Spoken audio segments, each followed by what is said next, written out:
kung makakatulong pa ba ito para makinig ang gobyerno.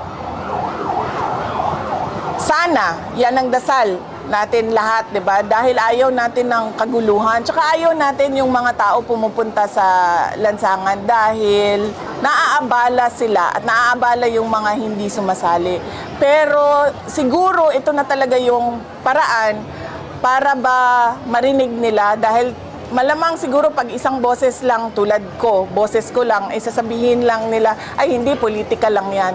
Pero pag ang mamamayan na yung nagsabi sa gobyerno, mga mamamayan na wala sa pwesto, magsabi sa gobyerno na mali ang ginagawa ninyo at wala kayong ginagawa sa problema, sana makinig sila.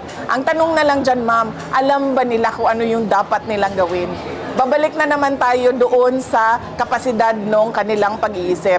Babalik na naman tayo doon sa sagutin nyo muna yung public hair follicle drug test para malaman talaga natin kung nasa tamang pag-iisip sila. Diba? So, pwede, simulan natin. Magsabi ang taong bayan, hindi namin nagugustuhan ang mga ginagawa ng gobyerno.